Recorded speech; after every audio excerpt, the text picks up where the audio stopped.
Nancy, I want to thank you again for sitting down and speaking with me. If you would you please state and spell your name? My name is Nancy Rose Westfall, Nancy-Rose. That's my maiden name. Oh. Westfall, Westfall. Okay. And can you tell me what high school that you attended in Braxton County? I attended Sutton High School. Okay. So you attended at the same time as Eddie and Freddie? They're a lot younger than I am, I think. I Oh, don't okay. remember them in school. Okay.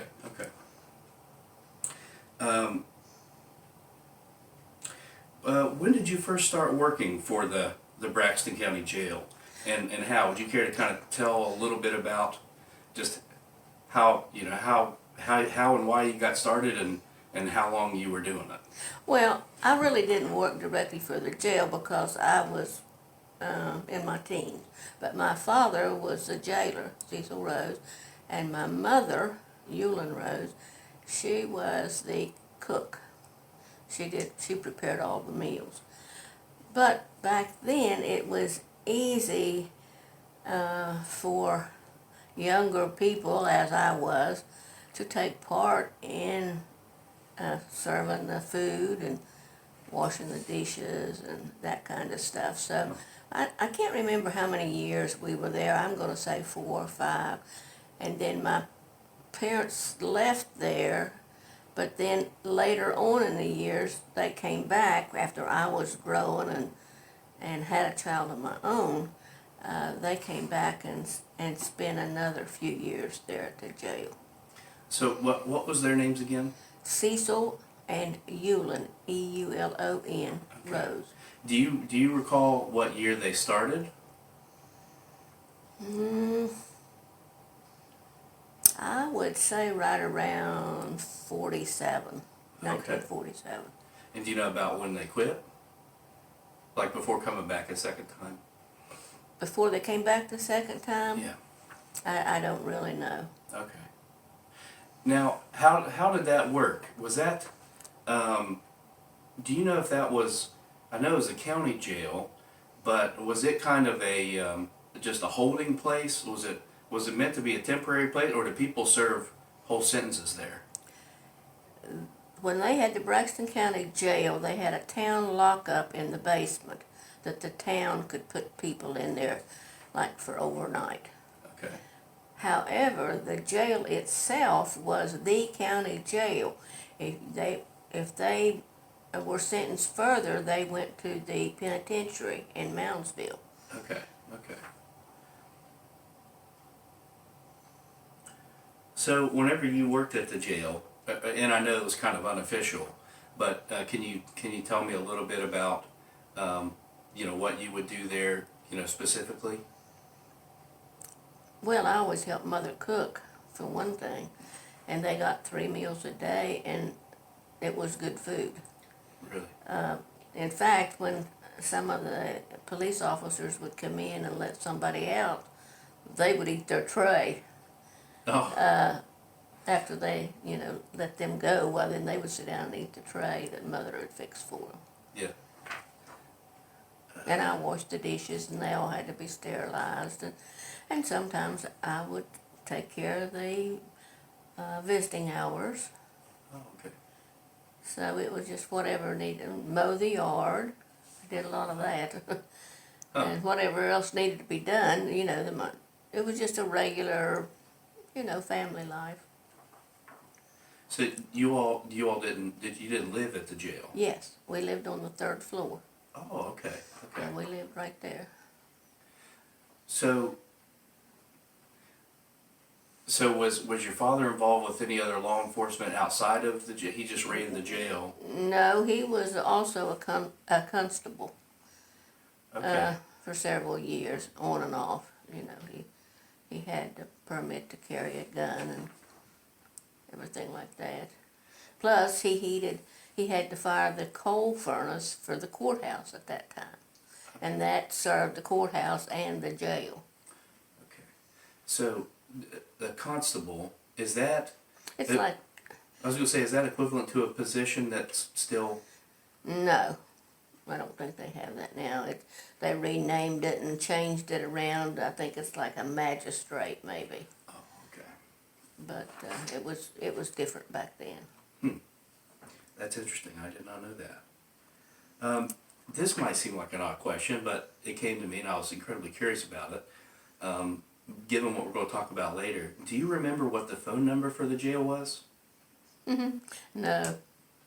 Would it have been something like, you know, like I always hear people say, I'm trying to remember that, you know, the skit, but there was, you know, that skit from Hee Haw where they, you know, BR5, you know. It probably was. Like something like because that. it's been, you know, a long time ago. It's been, what, 60-some years? Yeah. So it probably was, but I don't remember what it was. Huh. Well, I guess that makes sense. You probably weren't calling it very much, but rather getting calls. Right. So, would you have been the typical person to answer the phone at the jail? Well, it really depended on whoever was the closest to it. Oh, okay. Of course, I had a younger sister, but she was 7 years younger, so she was just a baby. And no, I answered the phone quite a bit. This, again, might seem like an odd thing, too, but when you'd answer the phone, what would you say? Braxton County Jail. No, yeah, that's what it was. Braxton County Jail. I had to stop and think a minute. On an average day, about how many people would be confined to the jail? On an average day, probably 10, but then sometimes we could go as high as 20 or 25. So 25 was about the max? I would say yes. And it had a woman's section and a man's section. The women were upstairs and the men were downstairs. And then they had what they called a bullpen. It was a common area, but it was still barred. And then their cells run off of that walkway that they could get out and have freedom with each other. That was my next question. I was curious if it held both males and females, Yes, and I didn't it know did. that. Let me check we're going to end up talking. Everything's going to run away from me, I can tell, because this is extremely fascinating. Okay, we're doing good. Let's see. Now, I know you were talking about, you know, if they received maybe a harsher sentence, they would go to Moundsville. Yeah. What would be about the longest stint of time someone would serve at the jail? Well, it just all depended on when they were arrested, when they had their hearings, and then when it came up on the docket to go before the judge and the jury. So it could be a few months. So this was all maybe pre-sentencing? Like before the final verdict came down, that's where they were, and then after that they would go maybe somewhere else? Yeah. Okay. Okay. What's the most interesting thing to you about the jail? Whether, you know, past, present, you know, while you guys were there, you know, anything you think of? Well, it always intrigued me when they fingerprinted everyone, and I got to learn how to fingerprint. Oh, okay. So that was fascinating. It was also fascinating if I could slip down the stairs and there was a railing there on a landing before you went on the rest of the way down. And sometimes the police and the prisoner would get in a scuffle. Of course, I really wasn't supposed to be down there, but I've witnessed that a few times. Really? Now it distresses me to see the jail going to ruin. Back when we lived there, we didn't have a way to get out of the jail except to go down the stairs and out the front door. Dad had tried to get them to put in a fire escape, but they never would. The county commission wouldn't do it. So I see they have that now. But there's upstairs, there's 3 bedrooms, a living room, a sitting room, family room they call it now, and a kitchen and 1 bath. Yeah, because I know that there's an escape on the back, but I don't know when that would have been put on. But I often wonder, since it's unfortunately right now, it seems to be that that jail is mostly the courthouse's closet, you know, or the courthouse's junk room. It's almost Well, the illustrated. last time I was able to go over there and go in the jail, that's about what it was. But another thing that interested me when we lived there, in what we called the sitting room, it had a built-in cupboard, and then there was a shelf down below it. And the keys to the jail were always put on that shelf when they weren't in use. And over the years, that wood had just gradually worn away. You could see where those keys had been there all those years. Well, this might relate to what you were talking about earlier, but what's the scariest thing that you recall about while your time at the jail? Jailbreak. We had a jailbreak. They took one bar out of the jail, out of the outside window, and they escaped. Just that one bar. They always said if you could get your head through something, you could usually wiggle your way out, and that's what they did. Do you recall what year that took place? No, I don't. Do you recall how many people escaped? I think there was only one, Oh. as well as I remember. So what, In fact, somebody at the hospital, my aunt worked at the hospital, and she happened to look out the window and saw them. There must have been more than one. Saw them coming out the window, and then she called. And at that time, I was there by myself.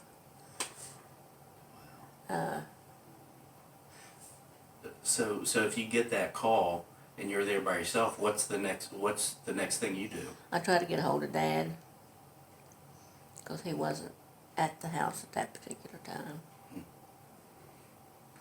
So tell me a little bit, you know, today, if something like that would happen, you'd probably call, you know, 911 or state police. Right.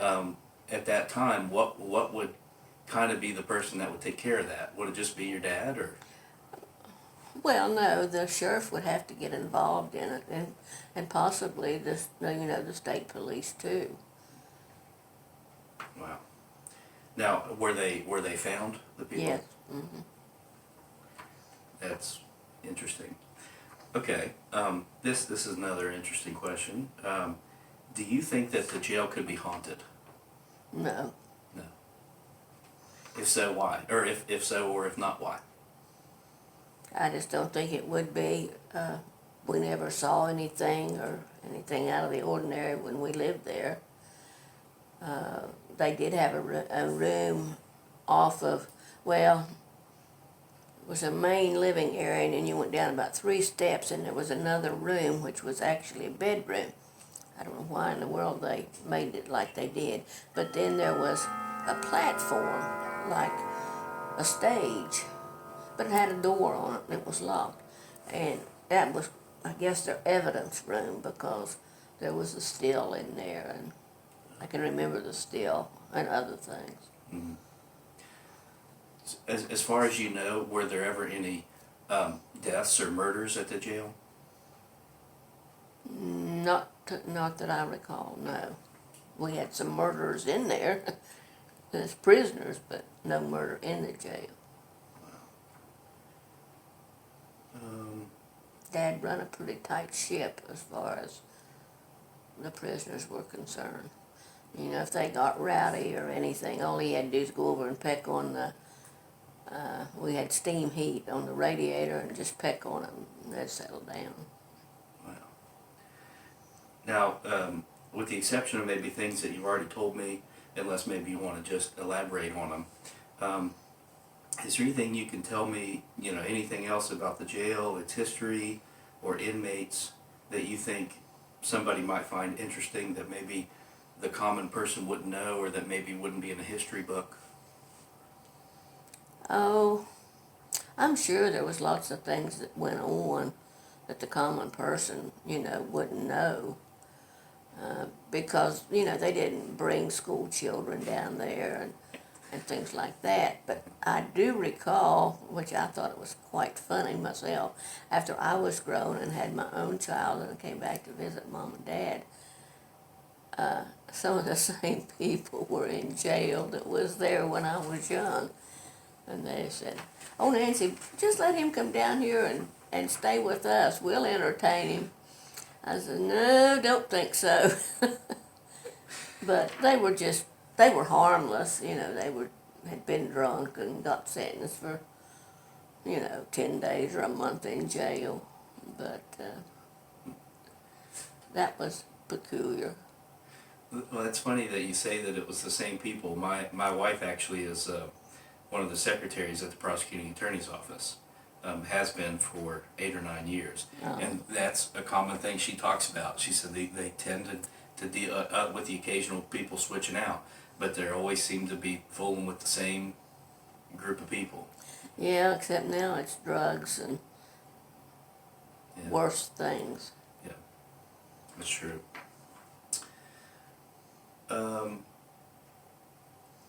So, the Flatwoods Monster incident took place on September 12th, 1952. Can you tell me anything and everything that you remember about that day specifically, even if it doesn't necessarily relate to, I know that you received a phone call, but even if it doesn't relate to that phone call, maybe anything out of the ordinary happening that day and then going through to when you got the phone call and that night. Basically, can you just tell me the story of that day? Well, to start with, Kathleen called the jail. Kathleen Lemons called the jail. And I did take the phone call, and she was very excited about something was out there in the meadow, in the field, and she thought it was something from outer space. Well, I told her to hold on, and I went and got Dad, and he talked to her for a little bit. And then when they hung up, Dad called the sheriff. At that time was Bob Carr. He lived down in Gasaway. And he came up, and he and Dad went out there and looked around and whatever. The only thing that I can remember my dad ever really saying anything about it was, he says, "There was no doubt in my mind that there was something out there." He says, because the grass was all beat down and kind of seared. He said, but there was something. He says, I don't know what it was, but they actually saw something. Did he ever relate to you maybe how big an area of grass that he was, referring to? Oh, it was quite large. It wasn't just a small place. It was quite large. Would it be like feet or yards, or if you just had to guess, or maybe compare it to something else size wise, if you know. Well, I don't really know, but I know at that time I surmised that it was a very large circle. Wow. Is there anything you can recall, specifically? Like, let's say if somebody asked you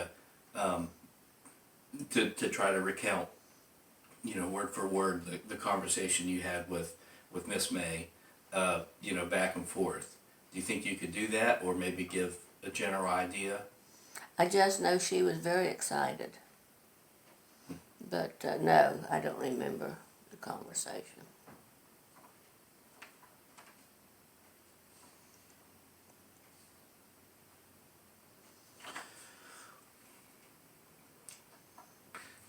Can you tell me a little bit about maybe the following few days, or maybe the following few weeks, as this sort of, this thing unfolded?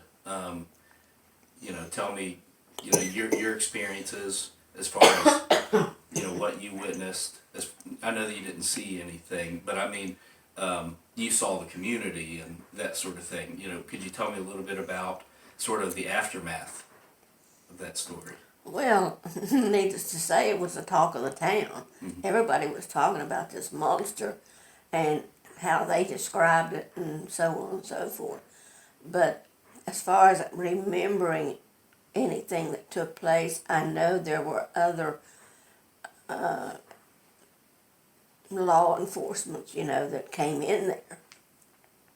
But other than that, I don't really know. So, you said that it was monster story was the talk of the town.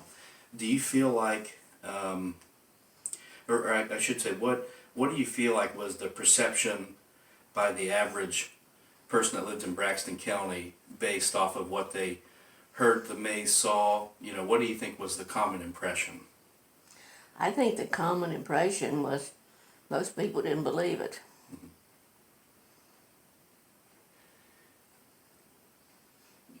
Has there been any, or was there any, anything specific that you can kind of recall that would make you think that? Well, how people get together and talk, and they say, oh, they saw something, but they just made it up. It wasn't anything from outer space, and it wasn't alien, and that kind of stuff. Mm-hmm. That's kind of what made me think that the average person didn't believe it. Did you hear anybody sort of, were there any sort of alternative theories floating around at the time that you can recall? Things that people thought, well, you know what I think it was? No, I don't. I don't recall anything. You want to know something strange that I've heard a lot, but I was born in 1985, so everything that I've heard has been processed through I don't know how many people's heads and mouths and that sort of thing. But something that comes up on occasion that I hear is people saying things like, I heard that they were, here one of two things that are very similar.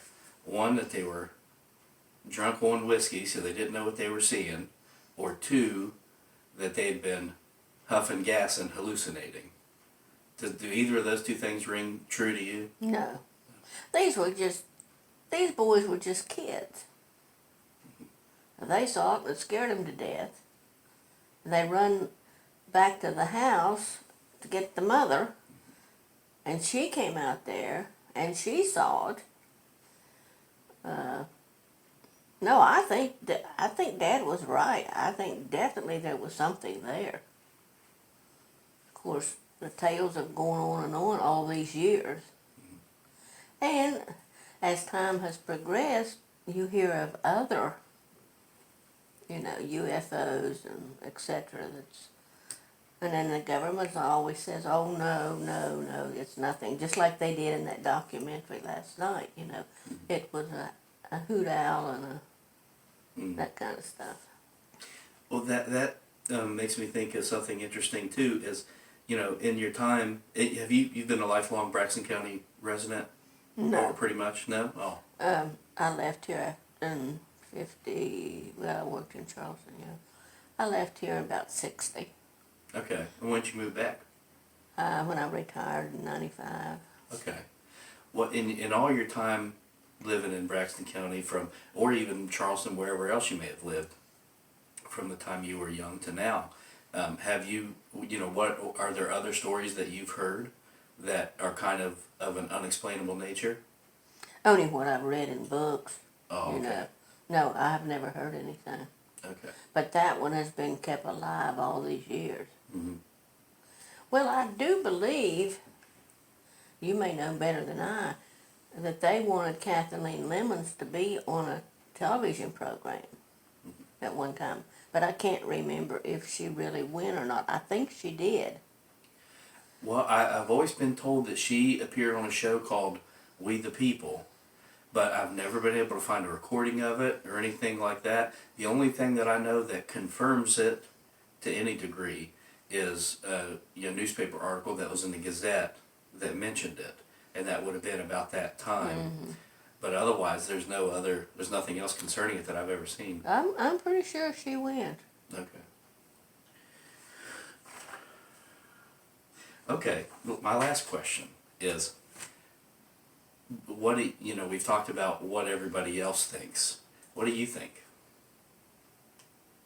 Personally, I think there was something out there. Now, I don't know if it actually looked like how they describe it, or how they've promoted the pictures and whatever. But I think something was there. I've always thought that.